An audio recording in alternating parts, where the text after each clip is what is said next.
Guys, তোমাদের সাথে আবার একটা ছোট্ট voice over mini blog share করছি। সকাল সকাল আমি মা আর দিদি বেরিয়ে পড়েছিলাম দমদমের উদ্দেশ্যে, কারণ আজকে মায়ের ছিল স্টেট যোগাসনা চ্যাম্পিয়নশিপ এবং আমরা খুব এক্সাইটেড ছিলাম। হারা জেতাটা কোনো কথা নয়, বাট পারফর্ম করা অত বড় একটা স্টেজে এটাই আমাদের কাছে অনেক ছিল। তারপর আমরা অটো ধরে চলে গেছিলাম জয়পুর, যেটা যেতে একটু সমস্যা আমাদের হয়েছিল, বাট ফাইনালি আমরা খুঁজে পেয়েছি। গিয়ে দেখি আমাদের ম্যাম জাজিংয়ের কাজ শুরু করে দিয়েছে।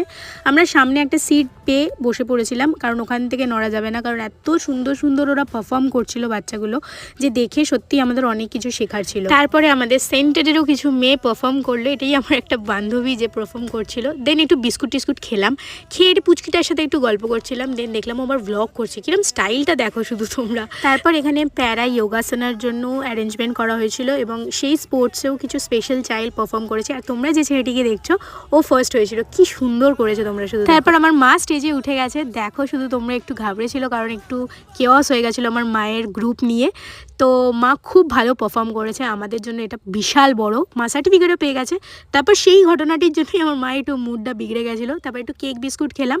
আর এখন যাদেরটা তোমরা দেখছো শীর্ষাসন করেছে, ব্যালেন্সিং পশ্চার করেছে, এরা সবাই 60-এর ঊর্ধ্বে। কেউ ভাবতে পারছো তোমরা? তারপর একটা প্রেস মিটিং ছিল, সেই মিটিংটা হওয়ার পর রিদমিক যোগা হয়েছে। তোমরা শুধু দেখো এই মেয়েটা যা সুন্দর করেছে, ও প্রথম হয়েছে, খুব ভালো করেছিল। দেন তোমরা আমার মায়ের বক্তব্য শোনো। আমরা চলে গেছিলাম, প্রাইজ পেলো না বলে একটু দুঃখ করছে। প্রাইজ পাইনি বলে আমার মা তো একটু মন খারাপ করছিল, বাট আমরাই খাবার কিনে সেলিব্রেট করে মায়ের মুড ঠিক করে দিয়ে আমরা চলে এলাম বাড়ি।